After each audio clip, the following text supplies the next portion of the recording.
Chapter 72. I didn't feel angry at first. I drove very fast and nearly killed a man on a bicycle, but I was grinning most of the way. This time I didn't park my car discreetly by the gate. I skidded it on the gravel in front of the black door, and I gave the lion's head knocker the hardest using it can have had in its 2 centuries of existence. Mrs. de Cetas herself answered the door. She had changed, but only from her jodhpurs into a pair of trousers. She looked past me at my car, as if that might explain why I had returned. I smiled. "I see you're not going out for lunch after all." "Yes, I made a stupid mistake over the day." She gathered her shirt collar together. "Did you forget something?" "Yes." "Oh." I said nothing, and she went on brightly, but a fraction too late. "What?" "Your twin daughters." Her expression changed. She didn't appear in the least guilty, but she gave me a look of concession and then the faintest smile. I wondered how I had not seen the similarity, the eyes, the long mouth. I had let that spurious snapshot Lily had shown me linger in my mind. A silly woman with fluffed up hair. She stepped back for me to enter. "Yes, you did." Benji appeared at the door at the end of the hall. She spoke calmly to him as she closed the door behind me. "It's all right. Go and have your lunch." I went quickly and bent a little in front of him. "Benji, could you tell me something? The names of your twin sisters?" He stared at me, still suspicious, but now I detected a trace of fear as well, a child caught hiding. He looked at his mother. She must have nodded. "Lil and Rose." "Thank you." He gave me one last doubtful look and disappeared. I turned to Lily de Cetas. She said, as she moved self-possessedly toward the drawing room, "We've called them that to placate my mother. She was a hungry goddess." Her manner had changed with her clothes, and a vague former disparity between her vocabulary and her looks was accounted for. It was suddenly credible that she was 50, and incredible that I had thought her rather unintelligent. I followed her into the room. "I'm interrupting your lunch." She gave me a dry backwards look. "I've been expecting an interruption for several weeks now." She sat in an armchair and gestured for me to sit on the huge sofa in the center of the room, but I shook my head. She was not nervous, even smiled. "Well, we start from the fact that you have 2 enterprising daughters. Let me hear you reinvent from there." "I'm afraid my invention's at an end. I can only fall back on the truth now." But she was still smiling as she said it, smiling at my not smiling. "Maurice is the twins' godfather." "You do know who I am?" It was her calmness. I could not believe she knew what they had done at Barani. "Yes, Mr. Orff, I know exactly who you are." Her eyes warned me and annoyed me. "And what happened?" She looked down at her hands, then back at me. "My husband was killed in 1943 in the Far East. He never saw Benji." She saw the impatience on my face and checked it. "He was also the first English master at the Lord Byron School." "Oh, no, he wasn't. I've looked up all the old prospectuses." "Then you remember the name Hughes?" "Yes." She crossed her legs. She sat in an old wing chair covered in pale gold brocade, very erectly. All her country horsiness had disappeared. "I wish you'd sit down." "No." She accepted my bleakness with a little shrug and looked me in the eyes, a shrewd, unabashed, and even haughty stare. Then she began to speak. "My father died when I was 18, mainly to escape from home.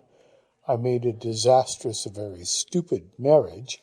Then in 1928 I met my second husband. My first husband divorced me a year later. We married. We wanted to be out of England for a time, and we hadn't much money. He applied for a teaching post in Greece. He was a classical scholar, loved Greece. We met Maurice. Lily and Rose were conceived on Phraxos, in a house that Maurice lent us to live in. I don't believe a word. But go on. I funked having twins in Greece, and we had to come back to England. She took a cigarette from a silver box on the tripod table beside her. I refused her offer of one and let her light her cigarette herself. She was very calm in her own house. My mother's maiden name was de Cetas. You can confirm that at Somerset House. She had a bachelor brother, my uncle, who was very well off, and who treated me, especially after my father's death, as much as a daughter as my mother would allow him to. She was a very domineering woman. I remembered that date Conchis had given me for the finding of Barani, April 1928. You're saying now that you never met Maurice before 1929? She smiled. Of course not. But I supplied him with all the details of that part of his story to you. And a sister called Rose? Go to Somerset House. I shall. She contemplated the tip of her cigarette, made me wait a moment. The twins arrived. A year later my uncle died. We found he had left me nearly all his money on condition that Bill changed his name by deed poll to De Cetas, not even De Cetas Hughes. My mother was mainly responsible for that meanness. She looked at the group of miniatures that hung beside her, beside the mantelpiece. My uncle was the last male of the De Cetas family. My husband changed his name to mine, in the Japanese style. You can confirm that as well, she added. That is all. It's very far from all, my God. May I, as I know so much about you, call you Nicholas? No. She looked down once again with that infuriating small smile that haunted all their faces, her daughters, Conches's, even Anton's and Maria's in their different ways, as if they had all been trained to give the same superior, enigmatic smiles, as perhaps they had. And I suspected that if anyone had done the training, it would be this woman. You mustn't think that you were the first young man who has stood before me bitter and angry with Maurice, with all of us who help him, though you were the first to reject the offer of friendship I made just now. I have some ugly questions to ask. Ask? Some others first. Why are you known in the village as an opera singer? I've sung once or twice in local concerts. I was trained. The harpsichord is the plunkety-plunk one? It is rather, isn't it? I trained my back on her gentleness, her weaponed ladyhood. My dear Mrs. de Cetas, no amount of intelligence, no amount of playing with words can get you out of this one. She left a long pause. It is you who make our situation. You must have been told that. You come here telling me lies. You come here for all the wrong reasons. I tell you lies back. I give you wrong reasons back. Are your daughters here? No. I turned to face her. Allison? Allison and I are good friends. Where is she? She shook her head. No answer. I demand to know where she is. In my house, no one ever demands. Her face was bland, but as intent on mine as a chess player on the game. Very well, we'll see what the police think about that. I can tell you now they will think you very foolish. I turned away again to try to get her to say more. But she sat in the chair, and I felt her eyes on my back. I knew she was sitting there in her corn-gold chair, and that she was like Demeter, Ceres, a goddess on her throne, not simply a clever woman of nearly 50, in 1953 in a room with a tractor droning somewhere nearby in the fields, but playing a role so deep-rooted in fidelity to concepts I did not understand, to people I could not forgive, that it had almost ceased to be a role. She stood up and went to a bureau in the corner and came back with some photos, which she laid out on a table behind the sofa. Then she went back to her chair, invited me to look at them. There was one of her sitting on the swing seat in front of the loggia. At the other end sat Conchis. Between them was Benji. Another photo showed Lily and Rose. Lily was smiling into the camera, and Rose, in profile, as if passing behind her, was laughing. Once again I could see the loggia in the background. The next photo was an old one. I recognized Barani. There were 5 people standing on the steps in front of the house. Conchis was in the middle. A pretty woman beside him was obviously Lily de Setas. Beside her, his arm round her, was a tall man. I looked at the back. Barani, 1935. Who were the other 2? One was a friend, and the other was a predecessor of yours. Geoffrey Sugden? She nodded, but with a touch of surprise. I put the photo down, decided to have a small revenge. I traced one pre-war master at the school.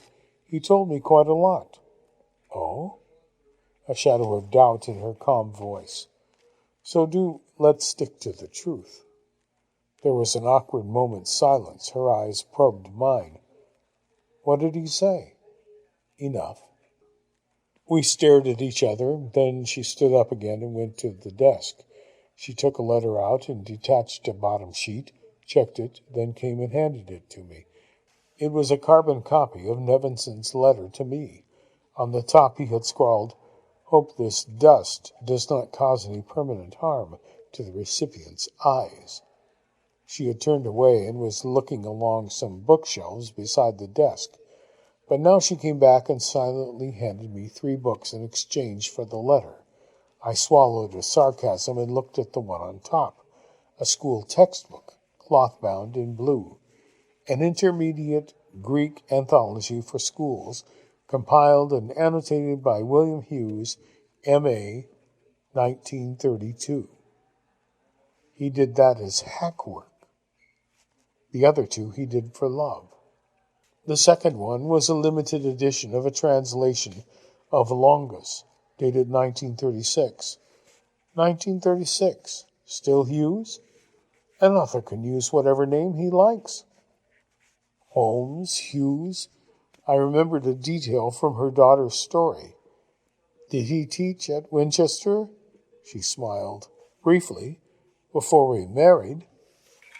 The other book was an edition of translations from the poems of Palamas, Solomos, and other modern Greek poets, even some by Safaris. Maurice Conchis, the famous poet. I looked sourly up. Brilliant choice on my part. She took the books and put them on the table. I thought you did it very intelligently, even though I'm a very foolish young man. Silliness and intelligence are not incompatible, especially in your sex and at your age. She went and sat in her wing chair again and smiled again at my unsmiling face, an insidiously warm, friendly smile from an intelligent, balanced woman. But how could she be balanced? I went to the window. Sunlight touched my hands. I could see Benji and the Norwegian girl playing catch down by the loggia. Every so often their cries reached back to us. Supposing I'd believed your story about Mr. Rott. I should have remembered something very interesting about him. And? You would have come out again to hear it? Supposing I'd never traced you in the first place.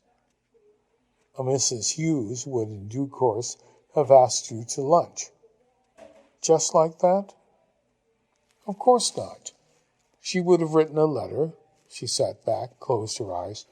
My dear Mr. Orff, I must explain that I have obtained your name from the British Council. My husband, who was the first English master at the Lord Byron School, died recently, and among his private papers we have come across an account, hitherto unknown to me, of a remarkable experience that— She opened her eyes and raised her eyebrows interrogatively. And when would this call have come? How much longer? I'm afraid I can't tell you that. Won't tell me. No, it's not for me to decide. Look, There's just one person who has to do the deciding. If she... Precisely. She reached up to the mantelpiece beside her and took a photo out from behind an ornament there. It's not very good. Benji took it with his brownie. It was of 3 women on horseback. One was Lily de Cetas, the second was Gunhild, the third, in the middle, was Allison. She looked insecure and was laughing down into the camera. Has she met your daughters? Her blue-gray eyes stared up at me. Please keep it if you wish. I flung my will against hers. Where is she? You may search the house. She watched me, chin on hand in the yellow chair, unnettled, in possession of what I didn't know, but in possession I felt like a green young dog in pursuit of a cunning old hare. Every time I leaped, I bit brown air. I looked at the photo of Allison, then tore it in 4 and threw it into an ashtray on a console table by the window. Silence, which eventually she broke. My poor, resentful young man. Let me tell you something. Love may really be more a capacity for love in oneself than anything very lovable in the other person. I believe Allison has a very rare capacity for attachment and devotion, far more than I have ever had.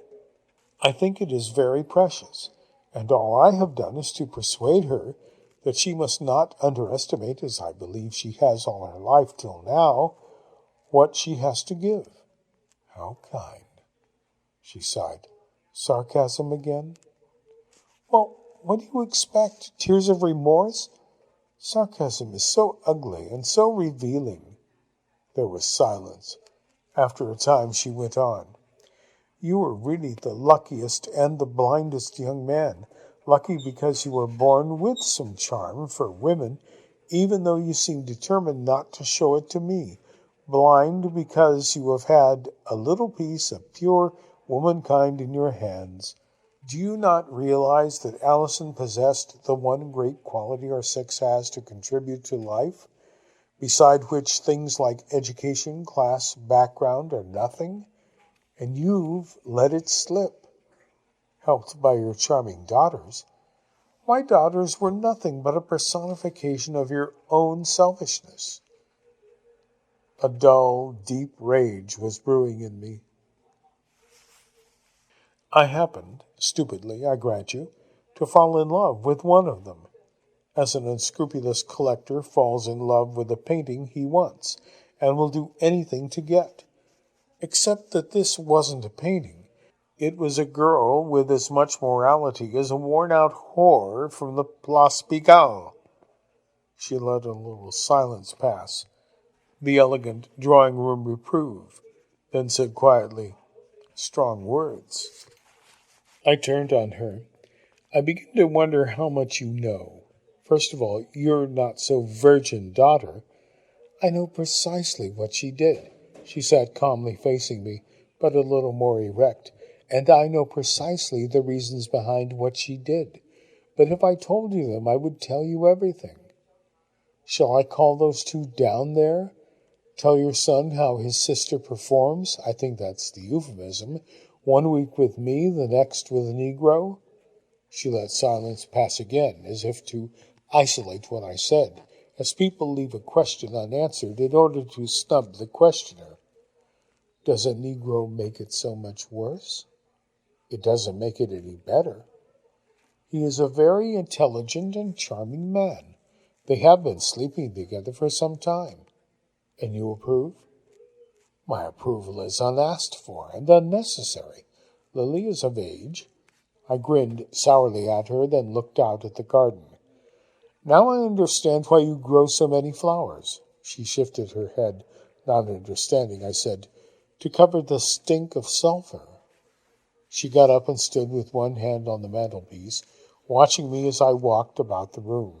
Still calm, alert, playing me like a kite.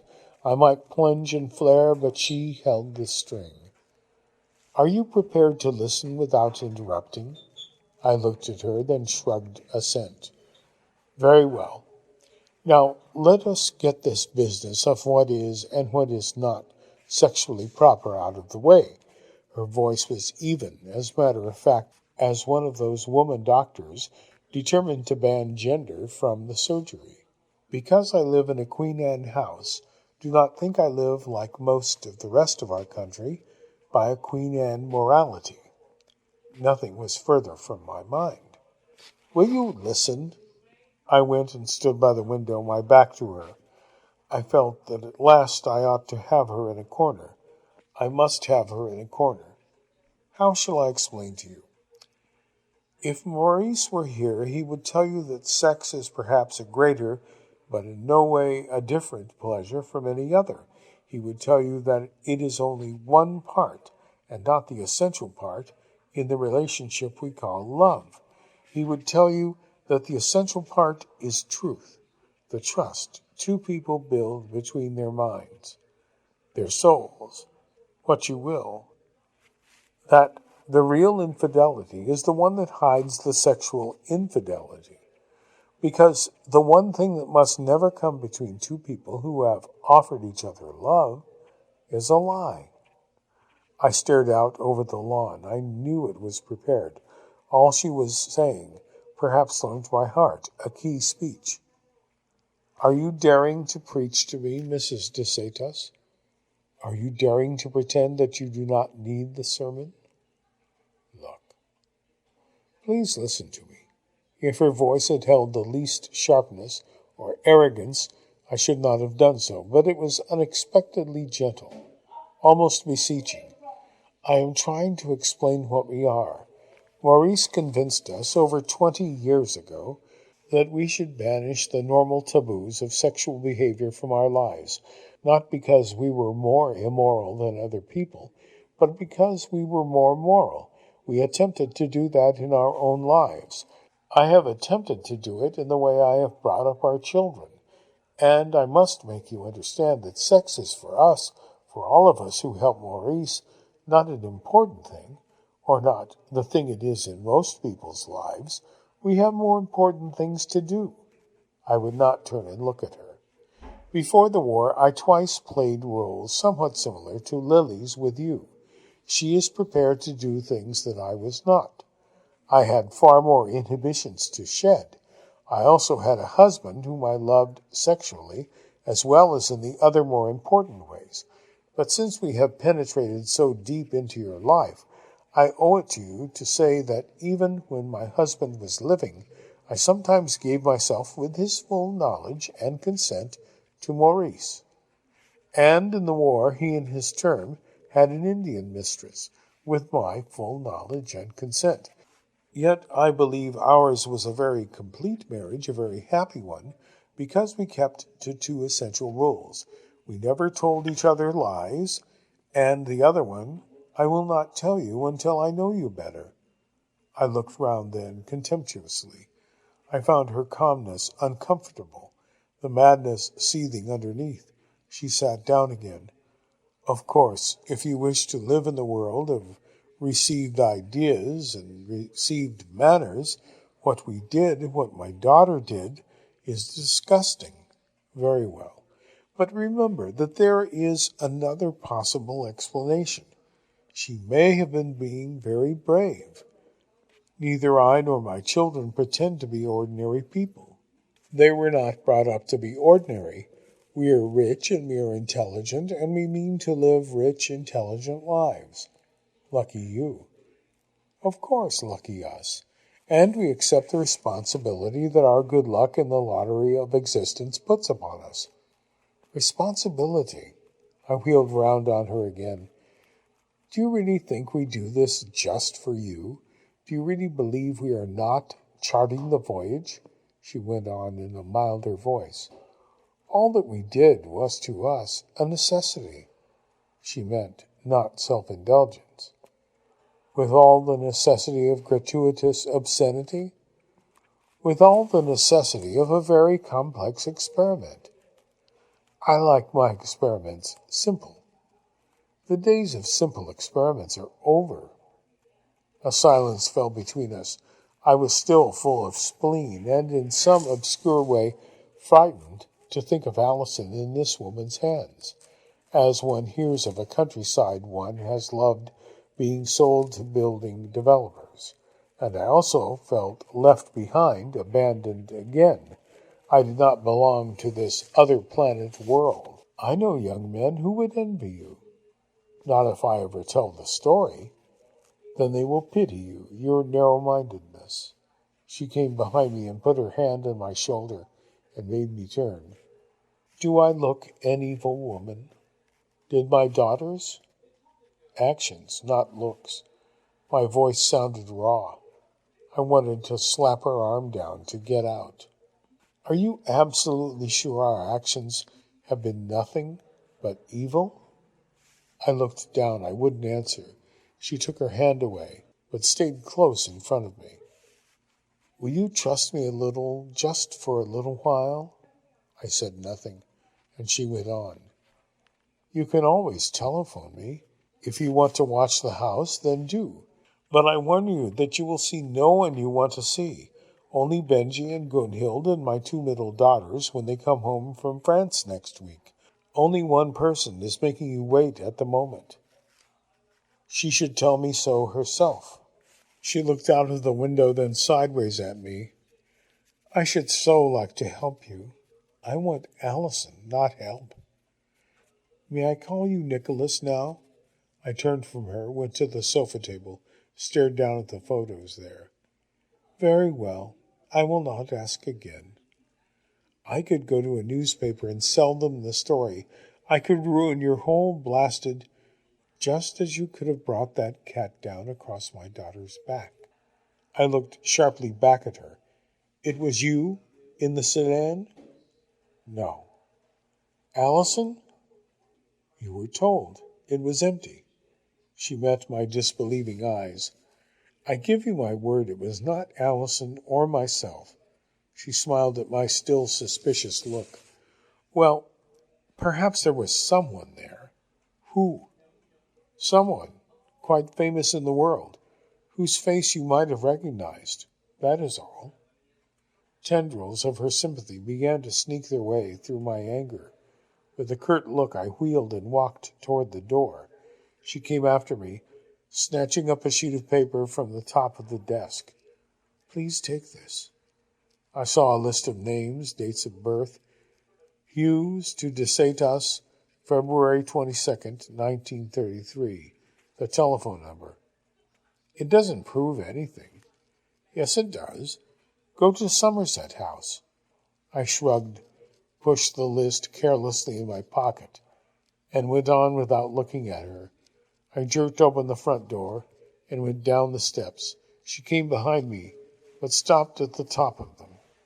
I stood by the driving door of my car and stared balefully across at her. I'll see Allison in hell before I come to see you again. She opened her mouth as if to answer, but changed her mind. Her face showed a kind of reproach and a patience as toward a wayward child. I found the first expression unwarranted and the second exasperating. I got in the car and switched on. As I went out of the gate, I glimpsed her figure in the mirror beneath the Tuscan porch. She was still standing there ridiculously, as if she were sorry to see me go.